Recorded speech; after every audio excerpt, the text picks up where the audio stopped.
L'histoire a malheureusement toujours été entachée par la présence d'horribles criminels sans cœur, et d'autres s'ajouteront certainement dans le futur. Même si certains croient à un monde sans crime, il y aura toujours des délits d'une nature ou d'une autre et d'une atrocité inimaginable. Certains n'hésitent pas à commettre leurs crimes en série. Ces psychopathes ont une réelle tête de tueur, mais parfois ils ont aussi l'air de bons pères de famille, ou même des gueules d'ange. Ils ont cependant tous en commun d'avoir eu le désir de tuer, d'avoir assouvi ce désir et d'avoir recommencé. Voici une liste de 10 criminels sans cœur ayant taché l'histoire par leurs actes atroces. Nous rappelant que chaque époque est associée à un ou plusieurs psychopathes sans cœur ayant choisi de sombrer dans la criminalité. Nous tenons à vous avertir que cette vidéo peut contenir des séquences qui ne conviennent pas à tout le monde et plus particulièrement les personnes sensibles. Mais avant de commencer, n'oubliez pas de vous abonner et de nous laisser un petit pouce bleu, c'est gratuit et ça fait vraiment plaisir.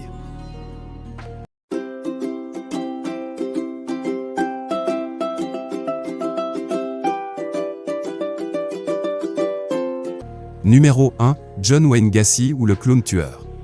Si vous appreniez du jour au lendemain que votre aimable et chaleureux voisin est un meurtrier aussi méthodique que glacial, comment réagiriez-vous? John Wayne Gacy est l'exemple idéal démontrant qu'on ne connaît jamais réellement son voisin.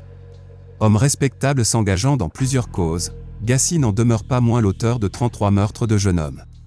Né à Chicago en 1942, il était un respectable homme d'affaires, marié 2 fois et qui faisait beaucoup de bénévolat. Il jouait entre autres le rôle de Pogo le clown, lorsqu'il allait visiter des enfants malades à l'hôpital. C'était aussi un homme qui aimait avoir des relations homosexuelles avec des hommes plus jeunes que lui, qu'il recrutait dans son entourage pour leur proposer des petits boulots, souvent à son domicile. C'est ainsi que la police est venue lui rendre visite en 1978 lors d'une enquête au sujet des disparitions de jeunes gens ayant travaillé pour lui. Au total, 26 cadavres ont été retrouvés enterrés dans le vide sanitaire sous sa demeure de Des Plaines, 3 dans sa propriété et 4 autres dans la rivière voisine. Gacy a été accusé d'avoir tué 33 jeunes hommes entre 1972 et 1978. Il les menottait et les violait, puis se débarrassait des corps. Il a tenté de plaider la folie lors de son procès sans succès, et a été condamné à la peine capitale. Il a été exécuté en mai 1994 par injection létale. En 1998, 4 cadavres supplémentaires ont été trouvés dans un bâtiment où avait déjà habité la mère de Gacy et où il avait déjà fait des travaux de construction. Ces autoportraits de clowns sont aujourd'hui des articles de collection. Numéro 2, Pedro Alonso Lopez ou le monstre des Andes. Né en 1948, en Colombie. Pedro Alonso est un tueur en série colombien qui a avoué être responsable des enlèvements, viols et meurtres de 310 enfants à travers l'Amérique du Sud. Il ne tuait jamais la nuit parce que, d'après lui, tout le plaisir résidait dans le fait de regarder sa victime dans les yeux pendant qu'il la tuait. Il a été arrêté en 1974 en Équateur après une tentative d'enlèvement ratée et condamné à 20 ans de prison en cellule d'isolement. Il a été libéré le 31 août 1994. Pour être arrêté de nouveau 1 heure plus tard en tant qu'immigrant illégal par les autorités colombiennes qui l'ont ensuite accusé du meurtre d'une fillette de 8 ans. Déclaré irresponsable de ses actes lors de son procès, il a été envoyé dans un institut psychiatrique de Bogota. En 1998, il a été déclaré guéri et a été relâché après le paiement d'une caution de $50. En 2002, Interpol a lancé un mandat d'arrêt contre lui pour un nouveau meurtre. Depuis sa libération, nul ne sait où se trouve le monstre des Andes qui a un jour avoué à un journaliste qu'il serait content de pouvoir encore tuer. C'est ma mission. Et a quand même été libéré. Il est aujourd'hui toujours en liberté. Numéro 3, Ted Bundy ou le nécrophile fou. Né en 1946, dans le Vermont. C'est l'un des plus célèbres tueurs en série américains. Il a violé et tué au moins 36 femmes entre 1974 et 1977, dans 7 états différents. Certains croient qu'il en aurait tué une centaine et plus. Son charme et son intelligence ont fait de lui une célébrité lors de son procès, et son cas a inspiré bien des romans et des films sur les tueurs en série.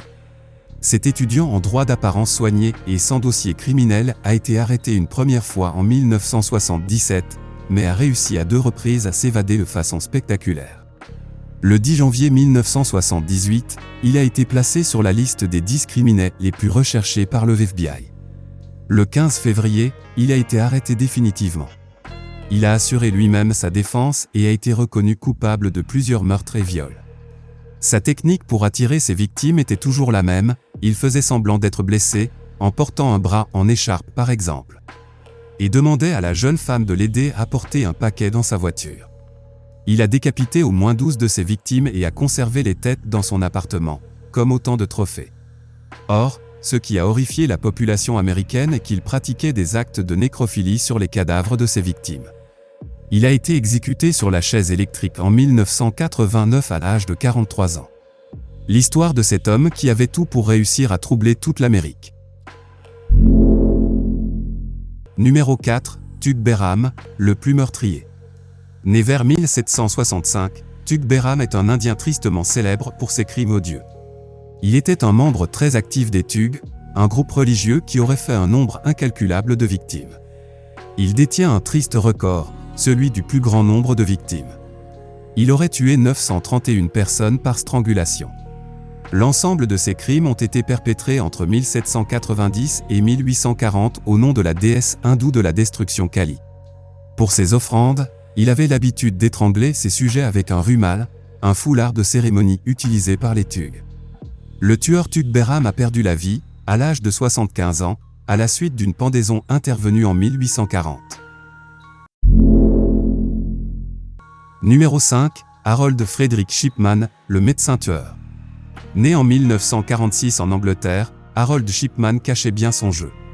Sous ses airs de bon docteur, ce médecin généraliste est le plus grand serial killer anglais et l'auteur de plus de 250 meurtres. Il était très respecté dans sa communauté, mais ses collègues ont néanmoins commencé à avoir des soupçons en 1998 devant le haut taux de mortalité dans sa région et le nombre de certificats d'incinération chez ses patientes plus âgées. Il a été par la suite prouvé que Shipman injectait des doses mortelles de diamorphine à ses patients pour les tuer.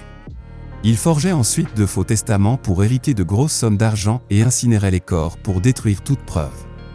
Il a été reconnu coupable en janvier 2000 de 15 assassinats et condamné à 15 peines d'emprisonnement à vie, sans possibilité de libération conditionnelle. En 2002, un rapport, basé sur 2500 témoignages et l'analyse de plus de 270 000 documents, a conclu qu'il avait probablement tué plus de 250 personnes, surtout des personnes âgées. Il s'est pendu dans sa cellule en janvier 2004 à l'âge de 58 ans. Numéro 6, Jeffrey Dahmer, le plus violent. Né en 1960 dans le Wisconsin, Dahmer a repoussé toujours plus loin les frontières de l'horreur. Viol, démembrement, nécrophilie et cannibalisme. Ce criminel a violé, tué et démembré 18 hommes et garçons dans la région de Milwaukee entre 1978 et 1991. Il invitait les jeunes hommes à son appartement où il les torturait. Il allait jusqu'à percer des trous dans leur crâne, alors qu'ils étaient encore vivants, puis leur injectait de l'acide chlorhydrique ou de l'eau bouillante dans le lobe frontal. Son idée ? Il voulait les transformer en zombies. Lors de son arrestation, on a trouvé dans son appartement 4 têtes humaines, des photographies de ses crimes, des mains et des corps dans des bidons d'acide, des ossements humains et un cœur conservé au congélateur. En 1992, Dahmer a été accusé de 15 meurtres et condamné à 15 peines de prison à vie, soit 957 ans. 2 ans après son incarcération, il a été battu à mort en prison par un autre prisonnier. Il avait 34 ans. En 2022, Netflix a sorti la série Dahmer, portant sur le tueur en série. Numéro 7, Daniel Camargo Barbosa, l'assassin assassiné. Né en 1930, en Colombie. On estime qu'il a violé et tué plus de 150 jeunes filles en Colombie et en Équateur entre 1974 et 1986. Emprisonné en Colombie, il a réussi à s'échapper et à faire 71 autres victimes en Équateur. Quand il a été repris, il a indiqué aux autorités les endroits où se trouvaient les corps des victimes qui n'avaient pas encore été retrouvés et qu'il avait tout démembré à coups de machette. Il a expliqué qu'il ne violait que de jeunes filles vierges parce qu'elles pleuraient et criaient et qu'il tuait pour se venger de l'infidélité de la femme. Il a été condamné en 1989 à 16 ans de prison, la peine maximale permise en Équateur. Ce qui signifie qu'il serait aujourd'hui un homme libre s'il n'avait été assassiné en prison, en novembre 1994, par le cousin de l'une de ses victimes à l'âge de 64 ans.